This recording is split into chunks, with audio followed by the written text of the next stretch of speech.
जय श्री राधे, जय श्री कृष्णा। घनघोर के अमर सुहाग देने वाली कहानी। एक बार पार्वती जी अपने पीहर जाने लगे। वहाँ पर उनकी भाभी के घनघोर का उजमना था। तो शिव जी बोले कि मैं भी आपके साथ चलूँ। तब पार्वती जी बोली, मैं तो आपको साथ नहीं ले चलूँगी, मुझे तो शर्म आती है। तब शिव जी बोले कि शर्म आए तो घूंघट निकाल लेना। पार्वती जी बोली, मुझे तो गर्मी लगती है। इतना कहकर पतली सी ओढ़नी ओढ़कर दोनों पीहर जाने के लिए निकले। जाते जाते रास्ते में एक गाय उठक बैठक करती थी।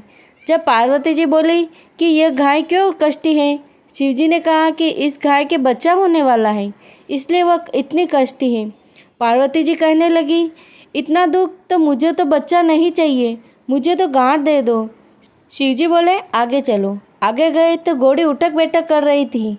तो पार्वती जी बोली कि ये घोड़ी इतनी कष्टी क्यों है। शिवजी बोले कि इसके भी बच्चा होने वाला है।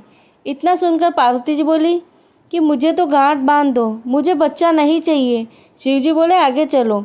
एक राजा की नगरी में गए तो वहाँ देखा कि राजा की नगरी के लोग उदास बैठे थे, ढोल बाजे उल्टे पड़े थे। शिवजी से पार्वती ने पूछा कि यहाँ सारी नगरी उदास क्यों है। शिवजी बोले, रानी के बच्चा होने वाला है और वह कष्टी है, इस कारण सब उदास हैं। पार्वती जी बोली कि बच्चे के लिए इतना कष्ट देखना पड़ता है, तो मुझे तो बच्चा नहीं चाहिए, आप तो गांठ लगा दो महाराज। लेकिन शिवजी ने गांठ नहीं दी और आगे चलने लगे। तो पार्वती जी बोली, अगर गांठ नहीं दी तो मैं आगे नहीं चलूँ। तो शिवजी ने गांठ दे दी और दोनों पीहर पहुँच गए। वहाँ सारी औरतें पूजा करने आई थी। वे सब कहने लगी कि शिवजी और पार्वती जी आ गए, चलो पूजा करें।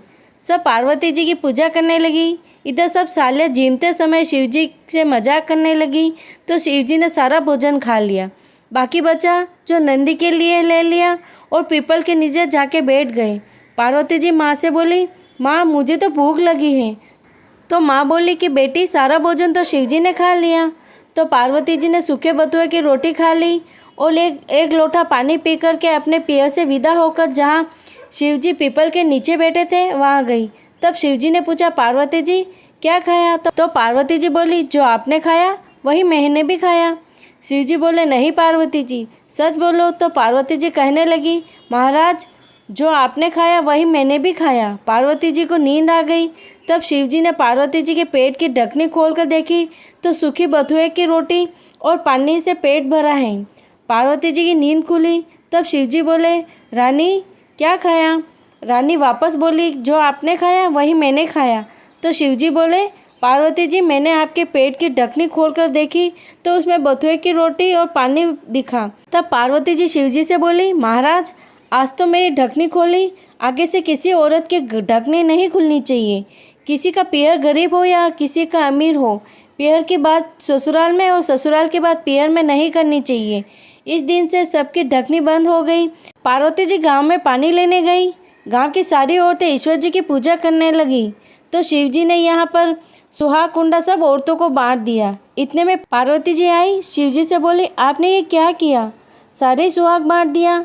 मेरी बनियारी औरतें तो पैर ओढ़कर अब पूजा करने आएगी, उनके सुहाग को क्या बांटूं। शिवजी बोले, पार्वती जी आपकी चीटी उंगली चीरो और छींटे दे दो। सब बाने की औरतें पहन ओढ़कर गहने पहनकर आई और पूजा की। सब पार्वती जी ने अपनी चीटी उंगली में चीरा देकर सुहाग छाँट कर दे दिया। किसी के एड़ी पे लगा, किसी के चोटी पर लगा, किसी के चूड़े में लगा, किसी के चुंदड़ में लगा। ऐसे सबको सुहाग मिला। उनका सुहाग बढ़ता ही गया। आगे शिव पार्वती जी राजा की नगरी में आए तो सब दूर आनंद हो गया। रानी के कुंवर हुआ। हाथी पर बैठकर शंकर पान पताशा बांटे। राजा रानी हाथी पर सोने के लड्डू लेकर जलवा पूजन निकली। तो शिवजी को पार्वती जी ने पूछा कि यहाँ आज कैसा उत्सव है।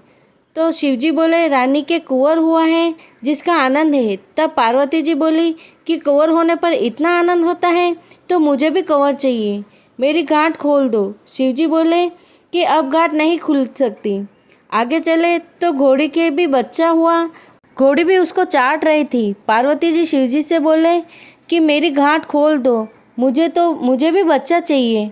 शिवजी बोले, आगे चलो। आगे गए तो गाय खड़ी थी, उसके पास भी बछड़ा खड़ा था और उसको चाट रही थी। देखकर पार्वती जी बोली, मेरे तो गांठ खोल दो, मुझे भी बच्चा चाहिए। शिव जी बोले, आगे चलो। ऐसा कहते कहते पार्वती जी का घर आ गया, परंतु गांठ खोली नहीं और शिव जी 12 वर्ष के लिए वन में तपस्या करने के लिए चले गए। एक दिन पार्वती जी बहुत उदास बैठी थी। बैठे बैठे अपने शरीर का मैल निकालने लगी। मैल बहुत सा इकट्ठा हो गया। तब पार्वती जी ने मैल का पुतला बनाया और अमृत के छींटे दिए। छींटे देते ही कंवर जिंदा हो गया। एक दिन पार्वती जी नहाने बैठी और कंवर को दरवाजे के पास बिठाया। बोली कि कोई अंदर आए तो उनको अंदर मत आने देना।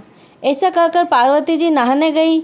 इधर शिव जी की तपस्या पूरी हुई और घर आ गए तो कंवर बोला कि मेरी माँ नहाने गई है, अंदर मत जाओ। शिव जी बोले, तेरी माँ कौन है? लड़का बोला, मेरी माँ पार्वती जी हैं।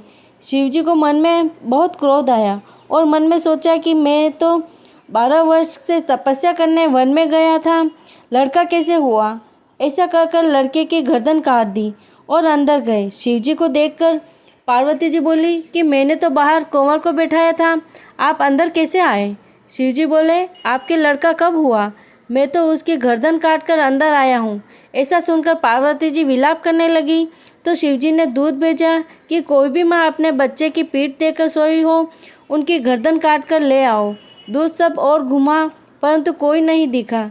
सिर्फ एक हथनी अपने बच्चे को पीठ देकर सोई थी। उसकी गर्दन काट कर ले आया और कंवर के लगा दी। अमृत का छींटा दिया तो कंवर जिंदा हो गया। पार्वती जी बोली कि मेरे लड़के को तो सब चिढ़ाएंगे। तब शिवजी ने लड़के को वरदान दिया कि सब लोग पहले आपके लड़के की पूजा करेंगे। इतना सुनकर पार्वती जी बहुत खुश हुई। तभी से ब्याह शादी और भी काम होते हैं, उसमें सबसे पहले गणेश जी की पूजा होती है। अधूरी हो तो पूरी करना, पूरी हो तो मान करना। बोलो गणगौर माता की जय।